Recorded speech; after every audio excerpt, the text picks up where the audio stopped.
নমস্কার, আপনারা দেখছেন ওঙ্কার বাংলা, সঙ্গে রয়েছে দেবাঞ্জলি। নজর রাখবো এই মুহূর্তের বিশেষ কিছু খবরের দিকে। প্রয়াত সঙ্গীত শিল্পী আশা ভোসলে 92 বছর বয়সে শেষ নিঃশ্বাস ত্যাগ করলেন গায়িকা। আচমকাই অসুস্থ হয়ে শনিবার সন্ধ্যায় মুম্বাইয়ের এক হাসপাতালে ভর্তি হন কিংবদন্তিক সঙ্গীত শিল্পী আশা ভোসলে। প্রথমে জানা যায় কার্ডিয়াক অ্যারেস্ট আক্রান্ত হয়েছেন তিনি। বর্তমানে ইমার্জেন্সি কেয়ার ইউনিটে রেখে চিকিৎসার পর্যবেক্ষণে রাখা হয়েছিল গায়িকাকে। জানা গিয়েছিল তার শারীরিক অবস্থা বেশ আশঙ্কাজনক। এই খবরে স্বাভাবিকভাবেই শোকস্তব্ধ সঙ্গীত মহল।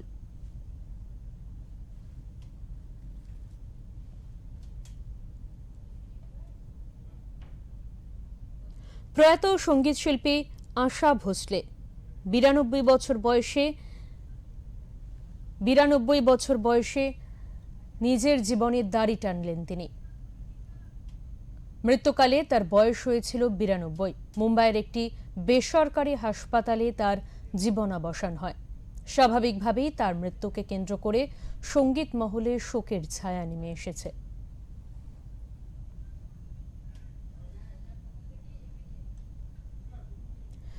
সুর সম্রাজ্ঞী আশা ভোসলের মৃত্যু নিয়ে প্রতিক্রিয়া দিয়েছেন মেঘলা দাশগুপ্ত। শুনে নেব। দুঃখ তো ডেফিনেটলি হচ্ছে, এরকম একজন তারকাকে আমরা হারালাম। কিন্তু উনি ওনার 92 বছরের মধ্যে যে পরিমাণ গান আমাদের দিয়ে গেছেন, একজন শিল্পীর তার গান থেকে যাবে, এটা উনি করে গেছেন। তো সেই দিক দিয়ে বললে আমি বলতে পারি ওনার জন্ম সার্থক জন্ম। আমার মনে হয় খুব দুঃখের মধ্যে না থেকে আমরা যদি ওনার গান আরো বেশি বেশি করে শুনি, তাহলে ওনার গানের মাধ্যমে আমরা ওনাকে বাঁচিয়ে রাখতে পারবো। কারণ ওনার অস্তিত্ব ওনার গান। ওনার মনুষ্য দেহ ছেড়ে উনি চলে গেছেন, কিন্তু ওনার অস্তিত্ব রয়েছে ওই এতগুলো গান। আমার মনে হয় সেলিব্রেট করা উচিত আরো বেশি করে তার গান দিয়ে। তাকে বাঁচিয়ে রাখতে যদি চাই, তাহলে তার গান গেয়ে বাজিয়ে আরো বেশি তাকে বাঁচানো যাবে। একদম। অনেক ধন্যবাদ আপনাকে, অনেক ধন্যবাদ।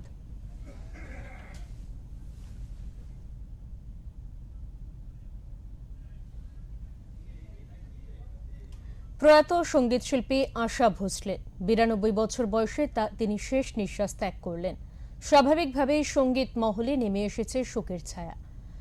তিনি একাধিক গান, একাধিক সুর তিনি উপহার দিয়েছেন প্রত্যেক সঙ্গীতপ্রেমী মানুষকে। তার মৃত্যুতে যথেষ্ট মর্মাহত প্রত্যেকেই।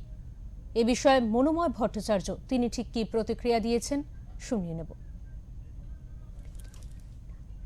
এই খবরটা এই মাত্র পেলাম। আমাদের একটা বড় ক্ষতি তো হয়ে গেল, কিন্তু এই একটাই বলার কথা যে পূর্ণাঙ্গ জীবন পেয়েছেন এবং সেই জীবনে অসংখ্য হাজার হাজার গান, বিভিন্ন ধরনের গান, মানে ভার্সেটাইল সিঙ্গার ছিলেন উনি। যেমন ক্লাসিক্যাল ওরিয়েন্টেড গান, তেমনি রক গানও গেয়ে গেছেন, কমার্শিয়াল গান গেয়ে গেছেন। অসাধারণ সব গানের ভান্ডার আমাদের জন্য রেখে গেলেন। আমরা গানে গানে তাকে জীবন উদযাপন করব। আর ছোট্ট করে একটা কথা বলারই আছে, যে আপনার যে জিজ্ঞাসা করলেন, আশাজির সঙ্গে আমার একটা সামান্য যোগাযোগ হয়েছিল একবার। ওনাকে গান দেখানোর সুযোগ হয়েছিল, রবীন্দ্রনাথ ঠাকুরের গান তুমি সন্ধ্যার মালা। সেটা যখন উনি তুলছিলেন, ওনাকে দেখে মনে হচ্ছে উনি সবে গান শেখা শুরু করেছেন। এত এত সিরিয়াসলি গান শুনছিলেন এবং গানটা তুলছিলেন। তো সেটা দেখে অনেক কিছু শেখার, যে এরকম একজন মহিরুহ, তার এরকম গান শেখার আগ্রহ, একটা অন্য রিজিয়নের গান উনি তুলছেন, তার জন্য যে সিরিয়াসনেস, গানের প্রতি তার ভালোবাসা, শ্রদ্ধা, এই শ্রদ্ধাটা তার চোখে, তার এক্সপ্রেশনে পেয়েছিলাম। এটাই বলার যে একজন মানুষ চলে গেলে আমরা আমাদের গ্রেট লস, কিন্তু ওনার আত্মার প্রতি আমার শ্রদ্ধা রইল। যেখানেই থাকুন, আবার কেন তাড়াতাড়ি ফিরে আসুন।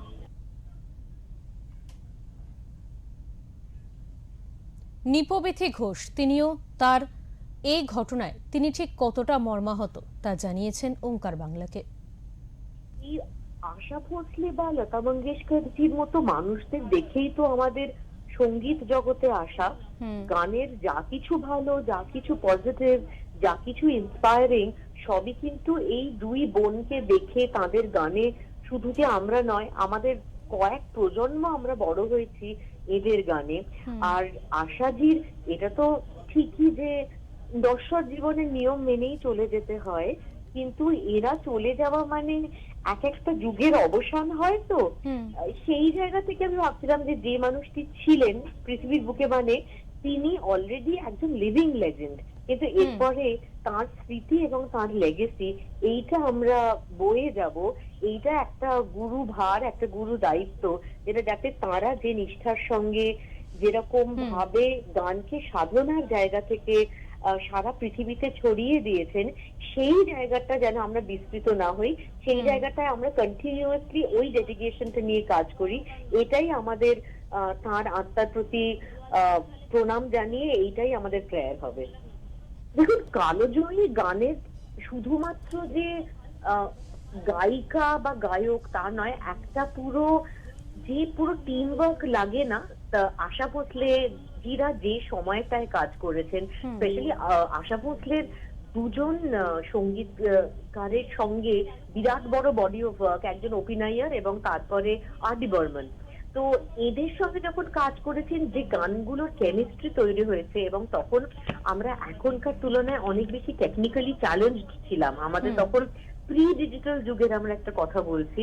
তো সেই সময় দাঁড়িয়ে যে মানের তারা গান করেছেন, এবং যে জন্য আশা ভোসলের গান এত রিমিক্স হয়, এখনো কোনো ডিস্কোতে গেলে, এখনো কোনো কলেজ ফেস্টে গেলে মানুষেরা কিন্তু আশা ভোসলের গান বোধহয় সবচেয়ে বেশি করেন, কারণ তার মধ্যে যে গানের মধ্যে যে নুয়ান্স, যে এক্সপ্রেশন, যে উচ্ছ্বাস, যে শৈলী উনি করে গেছেন, সেটা এত চট করে মানুষের মনকে ছুঁয়ে যায়। তো যে জন্য এই গানগুলোর না কোনো বয়স হয় না। কালজয়ী গান তো মানেই কালোত্তীর্ণ, যেটা যুগ পেরিয়ে, যুগের পর যুগ পেরিয়ে সেটা ইকুয়ালি রেলিভেন্ট থাকে।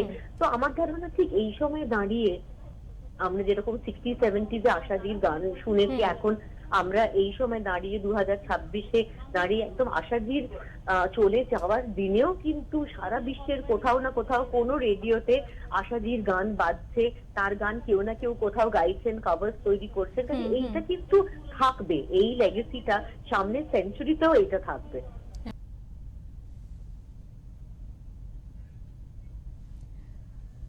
প্রয়াত সঙ্গীত শিল্পী আশা ভোসলে, সুর সম্রাজ্ঞী আশা ভোসলের প্রয়াণে শোকের ছায়া নেমে এসেছে সঙ্গীত মহলে। একটা যুগের অবসান হলো, এমনটাই মনে করছেন অনেকে।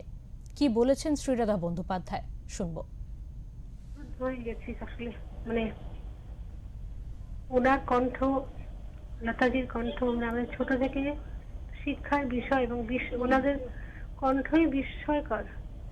ঈশ্বরের বিরল সৃষ্টি ওনার দুই বোনেরই কণ্ঠ, এবং আশাজির এত ধরনের গান গাওয়া, যেটা আমরা শিক্ষা হিসেবে সবসময় শেখার চেষ্টা করি। মানে কোনো ক্লাস হতো, একটা গান শোনা মানে একটা লেসন।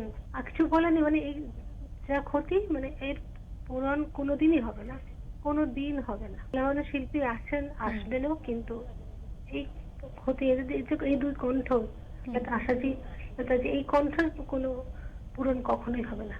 হ্যাঁ, ওনার সঙ্গে প্রোগ্রামে আমার আলাপ হয়েছিল, দেখা হয়েছিল দুবাইতে। কলকাতাতেও হয়েছে, তার আগে দুবাইতে হয়েছে। যাই হোক, যা হয়, মুগ্ধতা নিয়ে বসা, উনি আমার হাত ধরেছিলেন, বসে আশীর্বাদ করেছিলেন, খাতায় আমার সই দিয়েছিলেন। এটাই স্মৃতি যাবে মনের মধ্যে। এবং ওনার গান তো থাকবেই, সঙ্গে আছে, সবসময় আছে। কারণ প্রতিদিনই যখন গান করতে বসি, গান রেওয়াজ করতে বসি, ওনার কোনো না কোনো গান গাইবার চেষ্টা করি আর কি। মানে এগুলো লেসন আমাদের কাছে, আমার ব্যক্তিগত হয়ে মনে হয় যে কোনো সঙ্গীত শিল্পীর কাছে লেসন হওয়ার কথা। কিভাবে একটা গানকে কোথায় পৌঁছানো সম্ভব, নিয়ে যাওয়া সম্ভব, কিভাবে রেন্ডার করা সম্ভব, আলটিমেট, আমার মনে হয় আলটিমেট। এর পরে আর কিছু বলার নেই।